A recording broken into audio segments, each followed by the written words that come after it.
Fala pessoal, tudo bem com vocês? Sejam bem-vindos ao canal da J-League Insider mais uma vez. Para mais uma vez a gente está aqui no quadro de entrevista, que é quando a gente traz jogadores, ex-jogadores, profissionais aqui da imprensa para a gente conversar bastante sobre futebol japonês.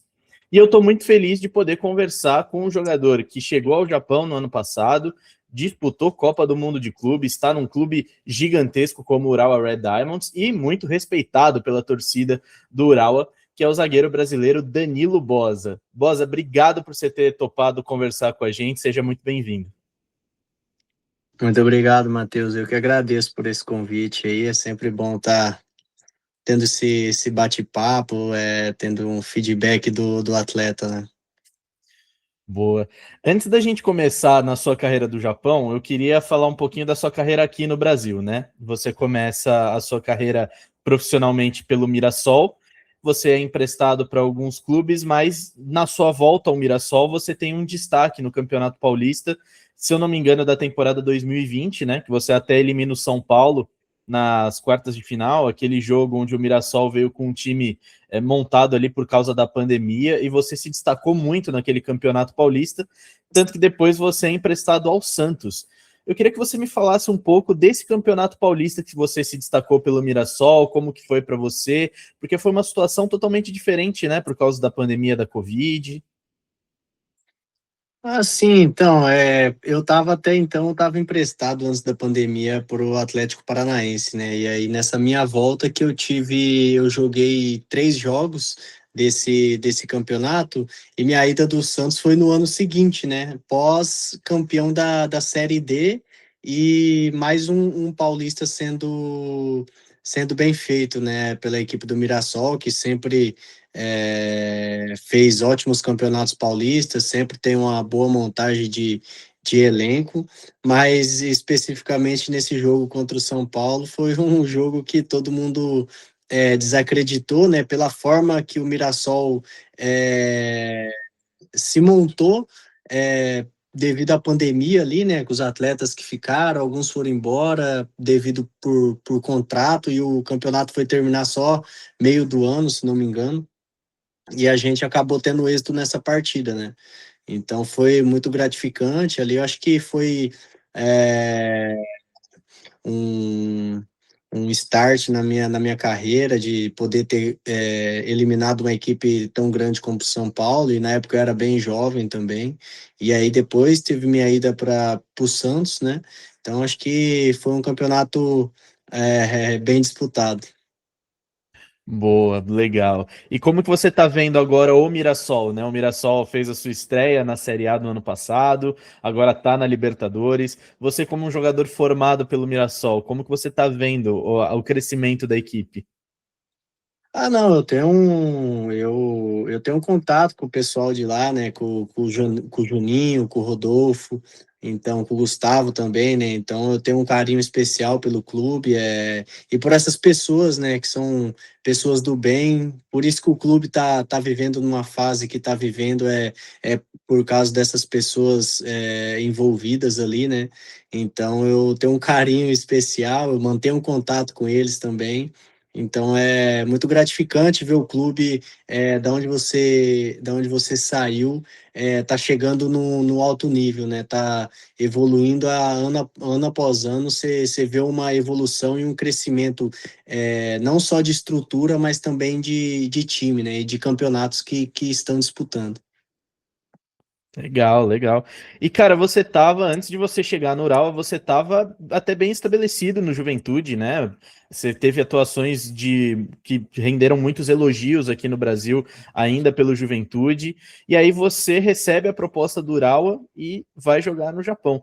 Como que foi para você receber essa proposta do Urawa? O que que você pensou e como que foi o seu aceite? Como que foi esse bastidor da proposta?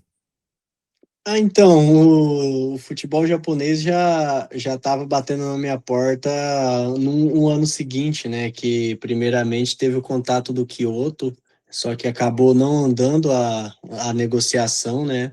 E aí no ano seguinte veio a proposta do Urawa. Quando eu fiquei sabendo que recebi a proposta do Urawa, me despertou uma vontade a mais, né? pelo tamanho do clube, pelo tamanho da torcida, né? Que aqui é o clube de maior torcida. Então, eu fiquei bem feliz, né? Pelo que eu vinha construindo no Juventude. O Juventude também é um clube que eu tenho um carinho imenso, que me abriu as portas. Então aí meu empresário foi para lá, ficou uma semana lá em negociação, por causa que os trâmites são um pouco enrolado, né, em questão do fuso horário.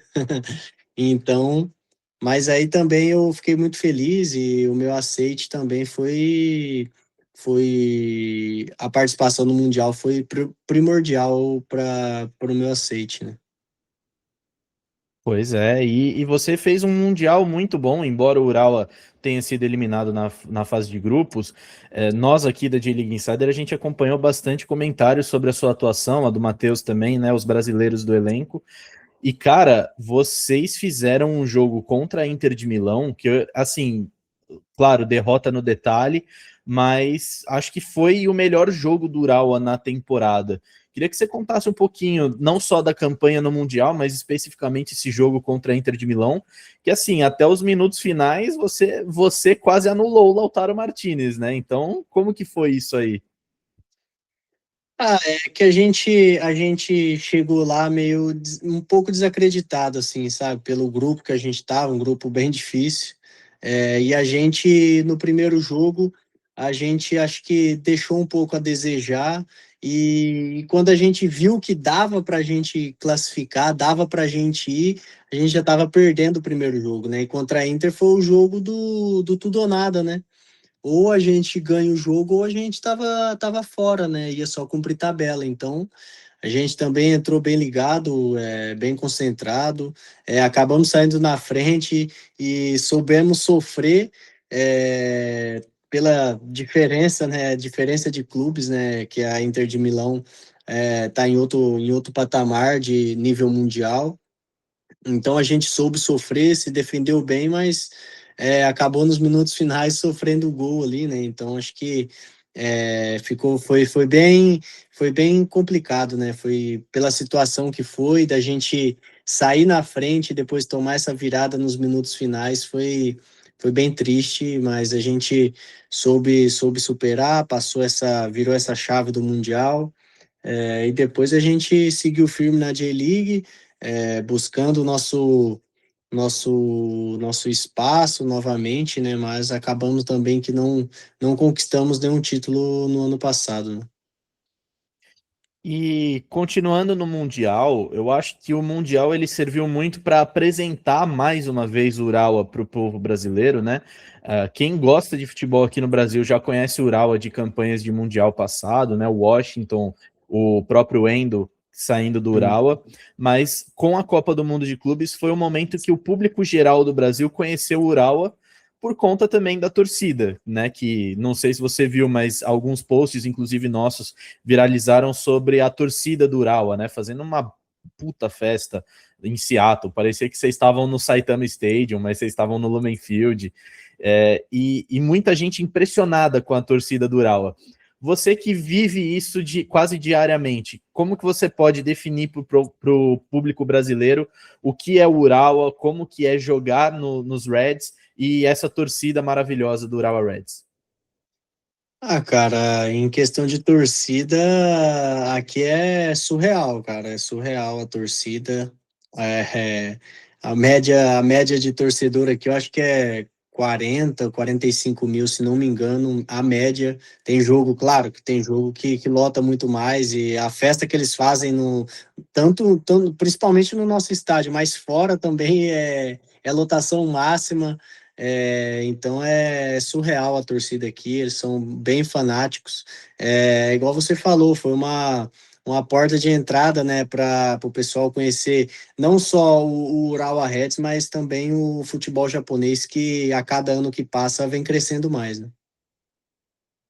Pois é, pois é. E a gente tá, né? A gente aqui da J-League Insider, a gente tem a nossa parceria com o canal Gold, né? Nas transmissões da J-League. Ela foi renovada, né? Ainda bem. Então a gente vai passar vocês aí no Centennial Vision, na próxima temporada também.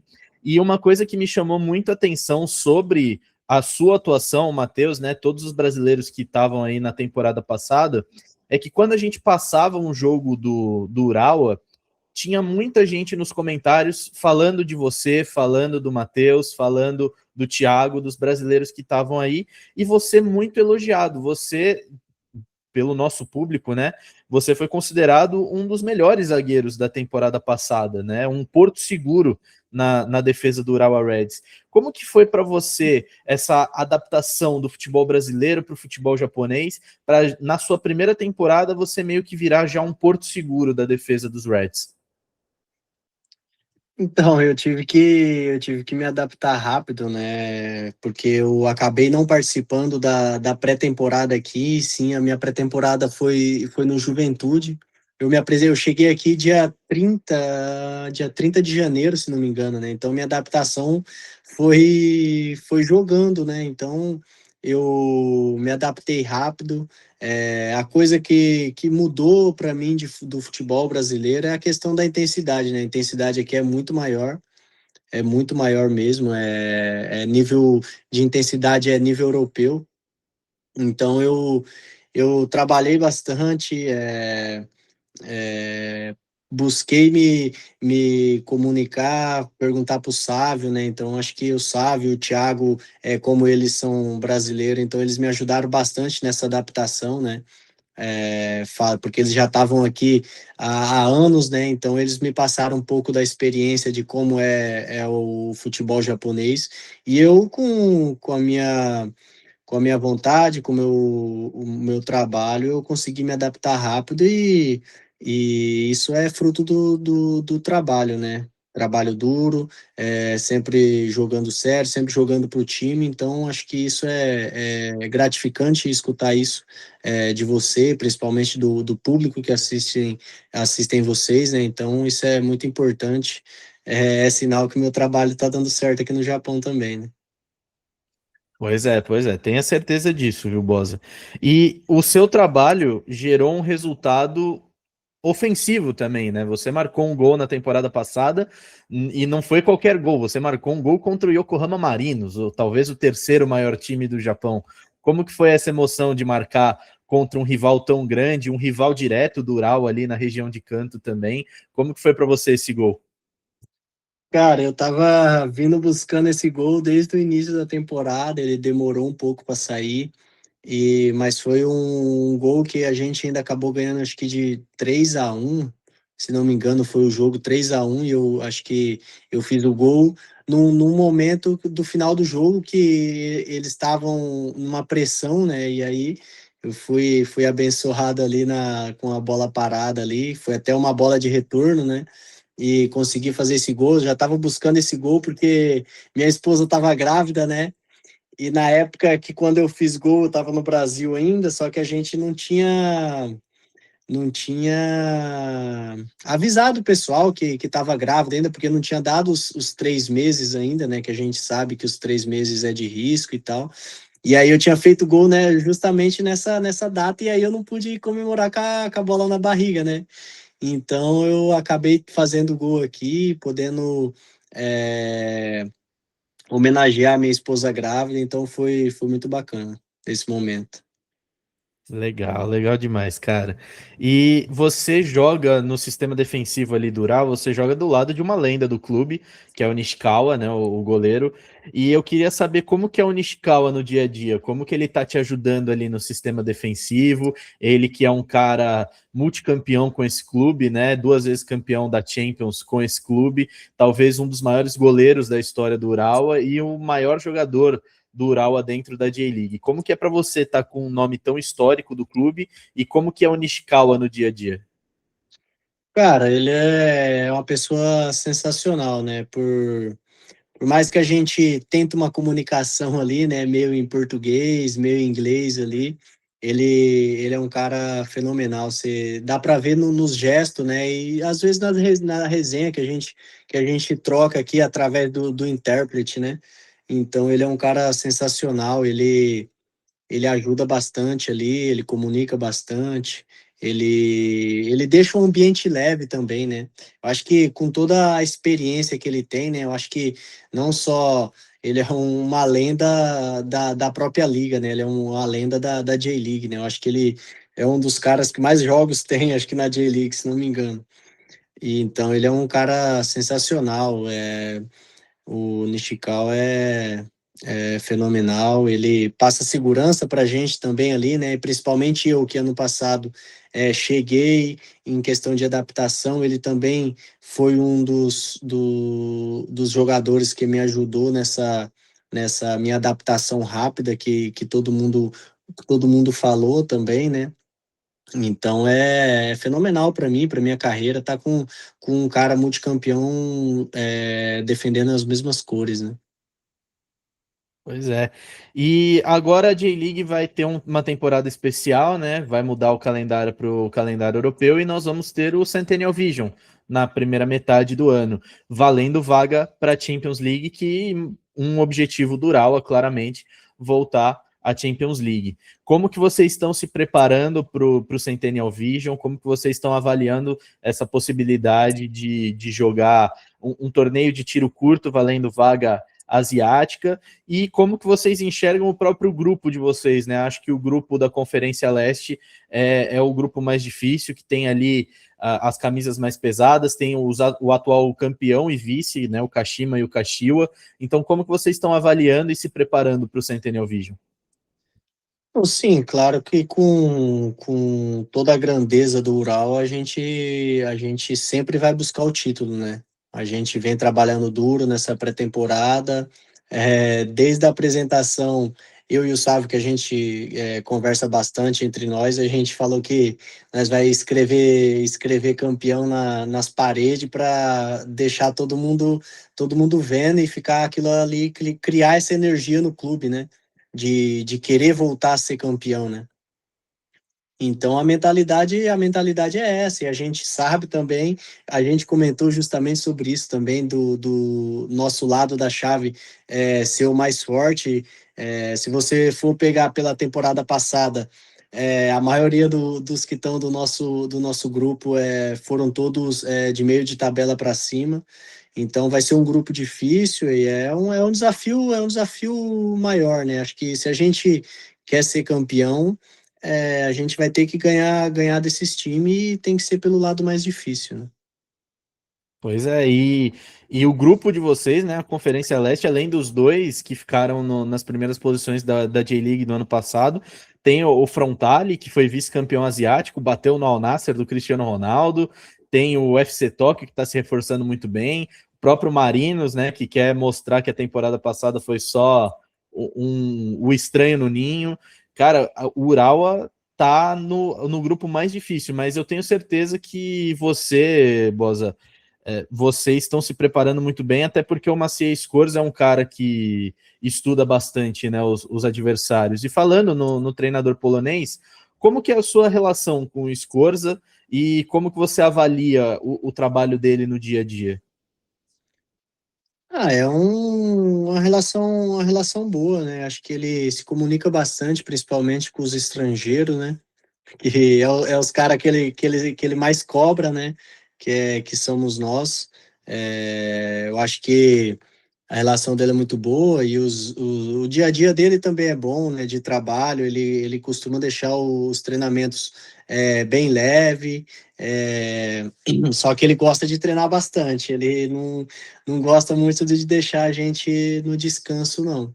Mas eu acho que nessa pré-temporada acho que tem que ser isso, né? Tem que ser puxado para a gente aguentar esse campeonato, chegar muito bem.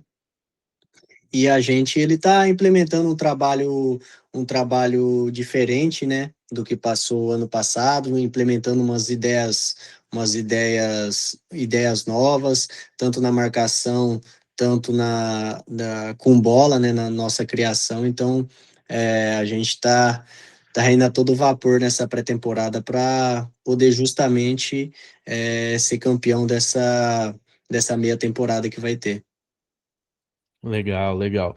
E falando um pouquinho da sua vida no Japão, você é um cara que nasce no Mato Grosso, vai para o interior de São Paulo, passa por Portugal, Santa Catarina, Curitiba, Santos, Rio de Janeiro, Caxias, e agora você está em Saitama, né? Que do lado da capital Tóquio, mas também é uma grande cidade.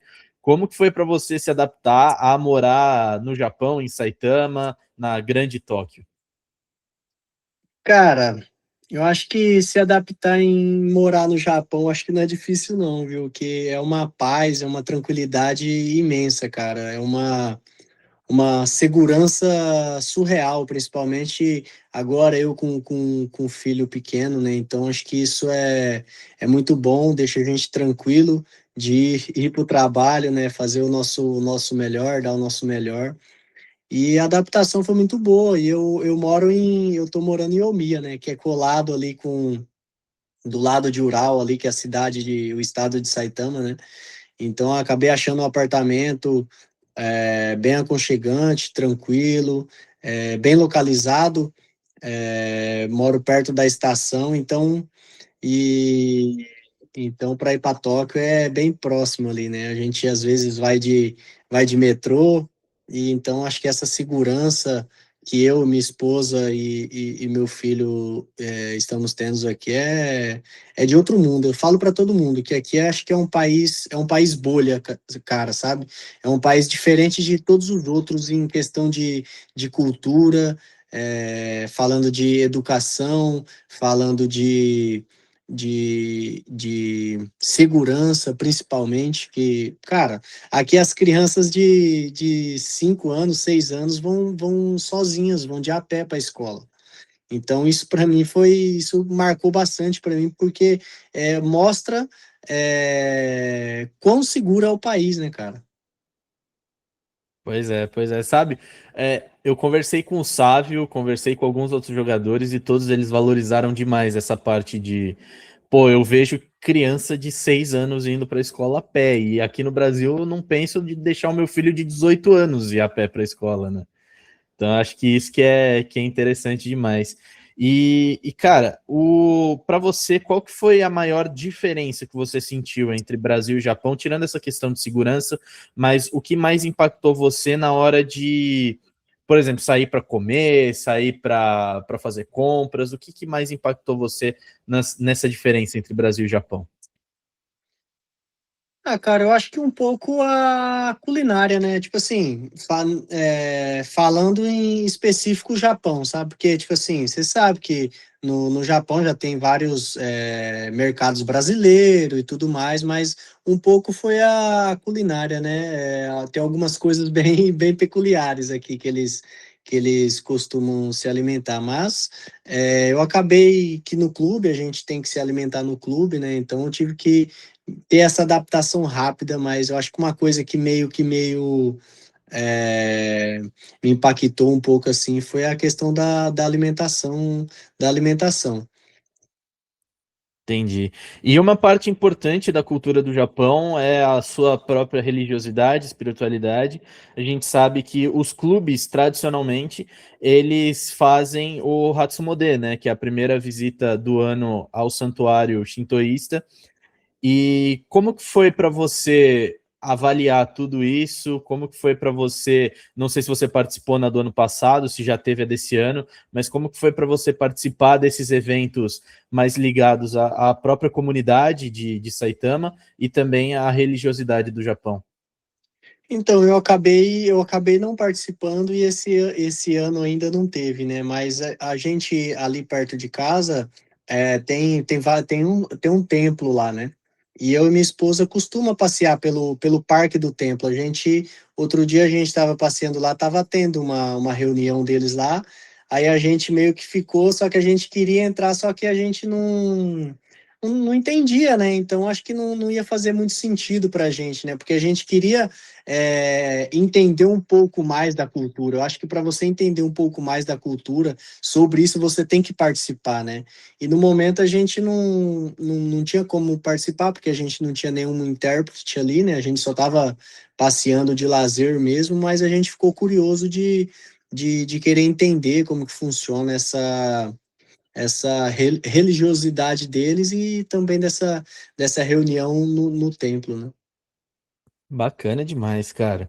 E a gente sabe que a J-League, ela preza muito pela proximidade com a comunidade, né? Desde que a J-League surgiu, eles prezam muito que os clubes sejam próximos do local onde eles atuam, onde eles estão sediados. Como que você está vendo a proximidade do Urawa com a comunidade? Como que você avalia a comunidade lá de Urawa, né? Do bairro de Urawa, com o clube, com vocês, quando vocês estão passeando pela cidade, seja com roupa do clube, seja sem roupa do clube? Como que você avalia essa proximidade que tem a comunidade com o clube? Não, sim, ali no clube eles participam bastante, né? Acho que são um ou 2 dias, agora é que eu não estou me recordando direito, mas eu acho que é treino aberto, né? Então acho que lota lá quando é treino aberto no CT, sempre está lotado. Não sei quantas pessoas, mas são bastante, que depois tem que a gente, todos os atletas atendem todos os torcedores que foram lá, então acho que isso aproxima mais, né, o atleta do torcedor, né? E a questão de quando a gente tá passeando na rua, assim, eles são, digamos assim, não sei se são vergonhosos ou é cultural, né? Em forma de respeito, de talvez não querer incomodar para poder pedir autógrafo ou pedir foto, entende? Você vê que a pessoa tá ali e, tipo assim, ela quer pedir para você pedir um autógrafo, pedir uma foto, mas ela fica meio que com receio, sabe? De como eu vou reagir. Tipo assim, claro que a gente vai atender da melhor forma, né? Mas tem outros que chegam e já são mais desenrolados, já mais pergunta, mas essa questão eu acho que é mais da cultura deles, né? De respeito, né? De não querer atrapalhar o atleta no seu dia livre, né? Com certeza. E voltando a falar do campo, qual foi para você até agora o time mais difícil de jogar dentro de campo? Falando ali dos nomes que estão jogando, o estilo técnico do treinador, qual foi para você o time mais difícil para você enfrentar até agora? Ah, cara, o mais difícil que eu enfrentei falando de time coletivo foi o Caxias Reysol, né? Caxiwa? É, Você que era acha que o Ricardo Rodrigues tem um estilo ali, né? é um estilo diferente, né? Digamos assim que ele é o Diniz do Japão, né? Eu particularmente gosto muito desse estilo de jogo e jogar contra é ruim pra caramba, desculpa a palavra, mas ele ele consegue envolver, né, todas as equipes que eles jogam, que o Caxias jogou contra, eles conseguiram envolver muito bem, né? Então, e a gente também acabou sofrendo esse tic-tac, né? Então, acho que ficou bem marcado na temporada passada. Então, é o time mais difícil que eu enfrentei aqui, falando em coletivo. E falando de individualidade, qual que foi o jogador mais chato de marcar ao longo da temporada?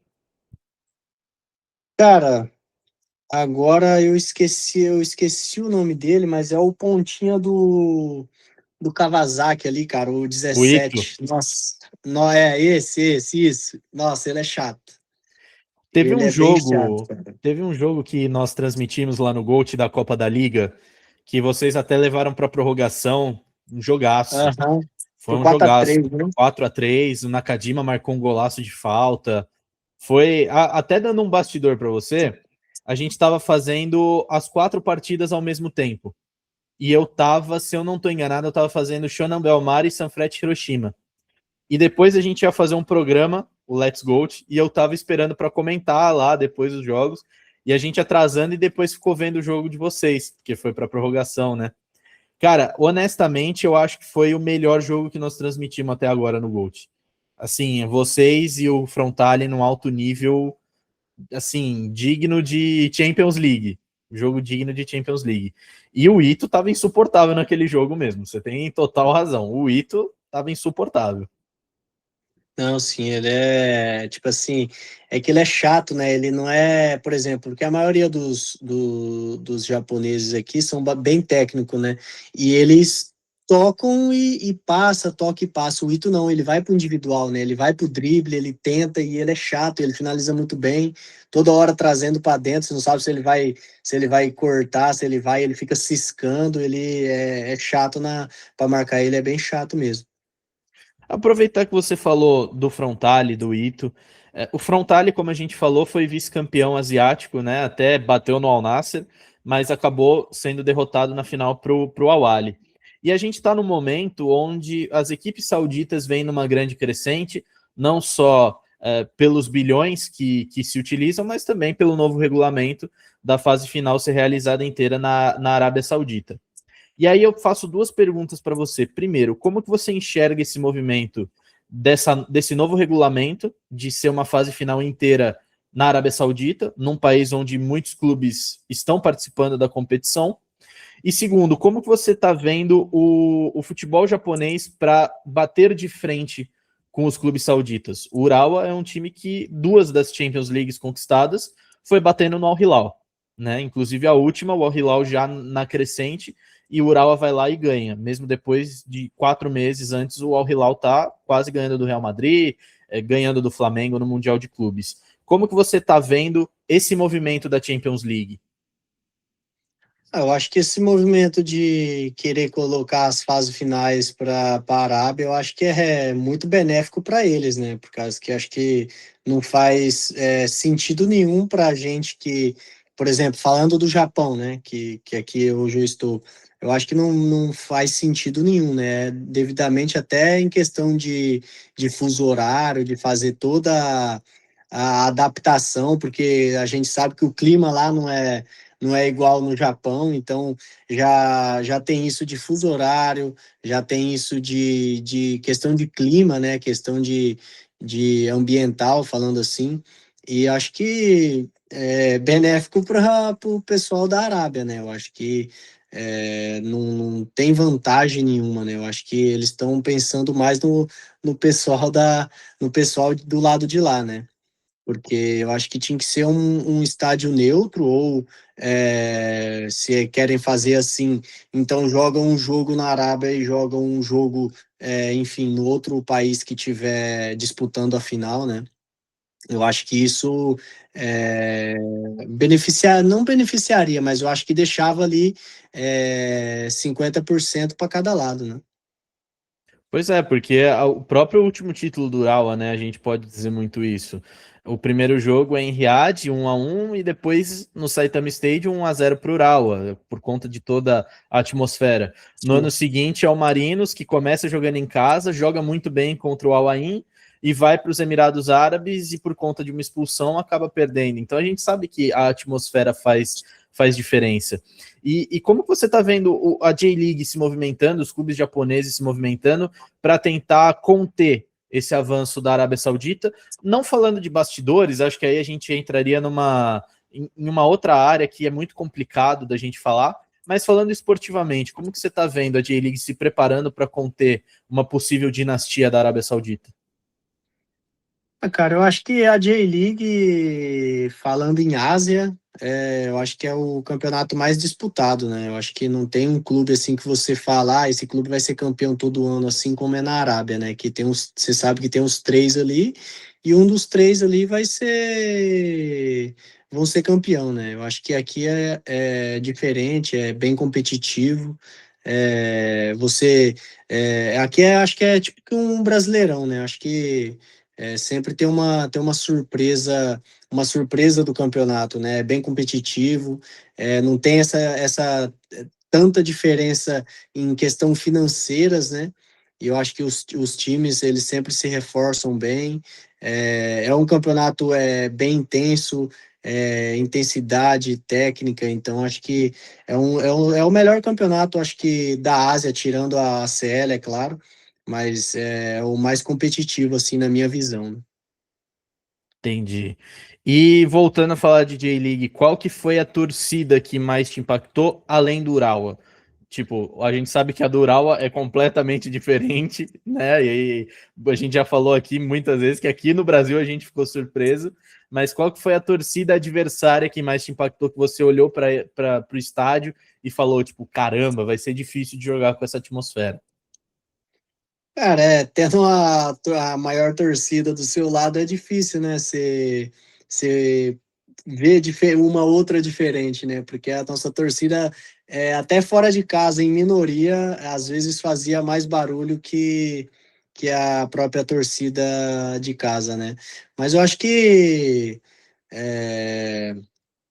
eu acho que a do Kashima, quando a gente foi jogar no estádio lá, é um rival direto do Urawa, né? Então, mas falando em torcida assim que não chega a se comparar, né? Porque a do Ural, acho que no Japão acho que não tem comparação, né? Mas a que faz um pouco de diferença assim é a torcida do Kashima. Vou aproveitar que você falou do Kashima, porque o Kashima tem uma ligação especial com o nosso país, né? Por motivos óbvios. E quando você chega, você dá de cara com estátua do homem, com pintura do homem, e às vezes você dá de cara com o homem. Como que é para vocês chegar em Kashima com esse ambiente muito ligado ao Brasil, e aí você chega, dá de cara estátua do Zico, pintura do Zico, às vezes o próprio Zico. Como que é para vocês ir jogar em Kashima com todas essas referências ao Brasil?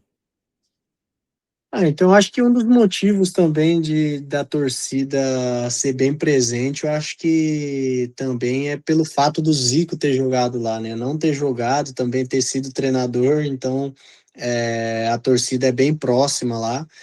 E eu não tive essa sorte, né? Acabei só vendo a estátua, não tive a sorte de ver ele pessoalmente, mas é gratificante, né, cara? Você ir num lugar e ter uma referência dessa é, em estátua, em tudo. Então, só de ter uma estátua lá, o que o cara fez, não só pelo Brasil, falando pelo que ele fez no Japão, né? Acho que foi um dos pioneiros e também um dos que fez parte da evolução do futebol japonês. Então é muito bom, né, cara? Você vê um cara como esse, né? Tomara que eu tenha a sorte de esse ano topar com ele por lá, né?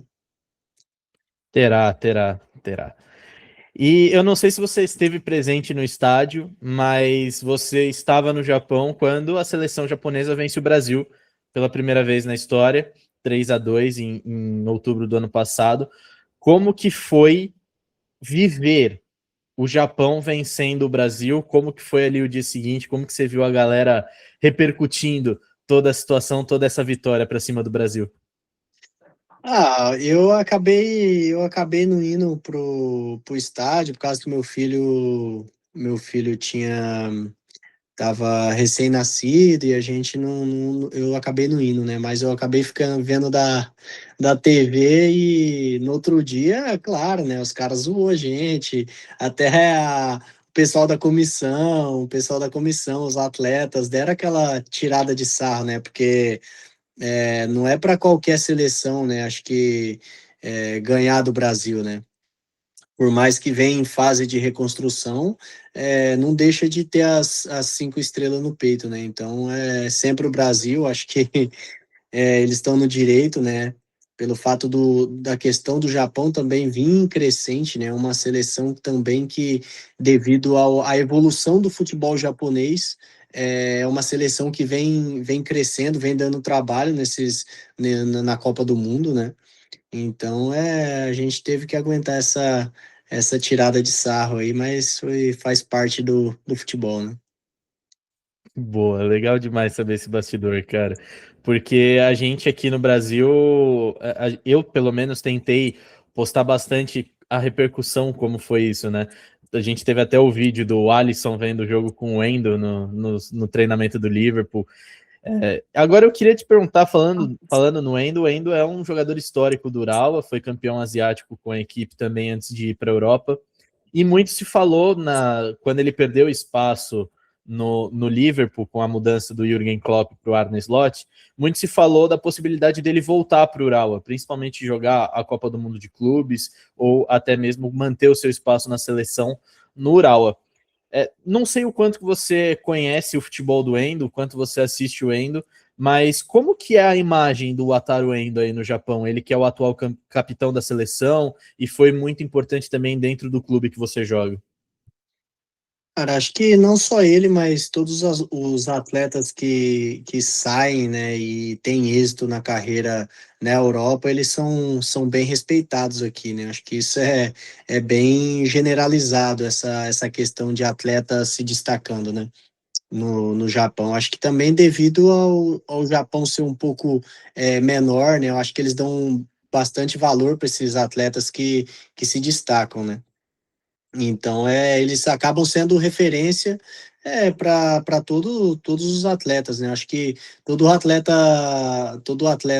principalmente do meu clube aqui, falando do Ural, o pessoal quer se destacar para poder jogar na Europa, né? Certo, certo. E entrando na parte final da entrevista, Bosa, primeiro eu queria que você me contasse qual que é o sonho no futebol que o Danilo Bosa tem e que ainda não foi realizado. Cara, eu acho que é um sonho. Pô, eu joguei contra o meu ídolo, né? Joguei contra o meu ídolo, mas eu acho que falando em carreira, assim, eu sonho em jogar um dia uma Champions League, uma Europa League, assim, sabe? Eu gostaria muito de poder jogar na Europa também, né? Então trabalhar bastante para poder alcançar esse êxito. E qual que é o jogador? Vamos lá. O Ural agora tem orçamento infinito. Você pode escolher um jogador que você quer jogar junto. Qual seria esse jogador que você traria para o Ural? Ah, eu traria o Sérgio Ramos, né? Eu também gostaria muito do Sérgio Ramos na J-League, viu? Cara, como que foi? Ah, Conta pra gente, como que foi você encontrar? Você realmente falou que o Sérgio Ramos é o seu ídolo, e eu tava fazendo essa transmissão de Ural e Monte Rei na Cazé TV, e eu falei bastante sobre você colocando que o Sérgio Ramos era seu ídolo. Como que foi pra você, a hora que você deu de cara com o Sérgio Ramos, como que foi essa conversa? pô, eu na hora do aquecimento, caramba, parecia que eu não tava acreditando, sabe? Toda hora eu ficava olhando pro lado para ver ele, acho que eu nem aqueci direito. Pô, porque acho que é um sonho de criança, né, cara? Eu acho que eu não imaginava acontecer isso, né? E aí acabou, eu conversei um pouco com ele lá, né? Um portunhol lá, e ele, pô, um cara fenomenal. Fui até no doping, que ele foi pro doping, né? Fui até no doping atrás dele, tirar foto e tal, ficamos conversando um pouco lá. Falei que ele era meu ídolo, né? Ele me desejou sorte, falou que eu tô no caminho certo, que eu tinha feito uma boa partida e tal. E me elogiou bastante. E também no jogo a gente deu uma trocada de raça ali, né? E uma que outra ali. Então acho que para mim é, foi um sonho realizado, né, cara? Você jogar com o seu ídolo, né? Por mais que seja contra, mas é seu ídolo ali, né? Não tentou levar ele por aula, chegou no ouvidinho e falou: Ó, vem jogar comigo aqui no Urawa, vem jogar no Japão. Cara, se isso aí seria mais um sonho sendo realizado, jogar junto com ele. Beleza. E assim, Bosa, pra gente encerrar a última pergunta, eu sempre faço essa pergunta para todo jogador que vem aqui com a gente. A gente sabe que a J-League não é um campeonato muito assistido, muito valorizado pelo grande público. E muitas vezes o jogador que recebe uma proposta da J-League, às vezes olha como um passo atrás na carreira, como algo que não vai ajudá-lo a progredir. O que você pode dizer para um jovem jogador brasileiro, por exemplo, o próprio Cauã Diniz, agora do América Mineiro, que está assinando com o Miardija, o que você pode dizer para os jovens jogadores brasileiros sobre a J-League? Qual conselho você daria para os jovens jogadores brasileiros sobre a J-League? Ah, cara, é uma liga bem competitiva, como eu sempre falo, né? Uma liga competitiva, bem técnica. Eu acho que não é, muito pelo contrário. Hoje em dia, acho que todo lugar do mundo como eu falei, a J-League vem crescendo, né, cara? O futebol japonês em si vem crescendo. Você vê aí vários atletas na Europa e você vê o nível de jogo da J-League não é ruim, é um excelente nível. Se fazer comparação ali, tirando a Europa ali, eu acho que é uma das principais ligas em questão de rendimento, em questão de competitividade. Então, acho que muito pelo contrário, acho que a J-League só vem crescendo cada dia mais e eu acho que com o pessoal estrangeiro vindo para agregar e ajudar nesse crescimento, vai ajudar mais ainda, né? Beleza, legal. Mais uma vez, Bosa, obrigado pelo seu tempo e muito boa sorte para você ao longo da temporada. É uma temporada especial, como a gente falou, vai ter o Centennial Vision primeiro, pausa para a Copa e depois a temporada da J-League mesmo. E eu te desejo muita sorte, não só para você, mas também para o Urawa, que merece voltar a Champions, voltar às primeiras posições da tabela. Eu que agradeço. Sempre quando quiser chamar, marcar alguma entrevista, a gente vai estar à disposição.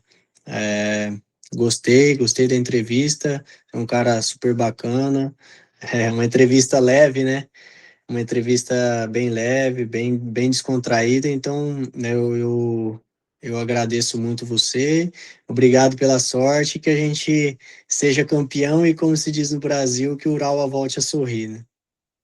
E se for campeão, vai voltar aqui com medalha para falar como que foi ganhar, hein? É isso, Vai se vir Deus você e o quiser, sábio aqui com a medalha, hein? se Deus quiser. Promessa. E se você gostou dessa entrevista com o Danilo Bosa, não se esquece de se inscrever aqui no canal, no YouTube, se você está vendo no YouTube, deixar o seu like, deixar também o seu comentário e mandar para os amigos. Se você está ouvindo esse podcast no aplicativo Valete Plus, não esquece de seguir o nosso perfil, dar o replus aí para a gente alcançar mais gente e também, obviamente, deixar o seu like, tá bom?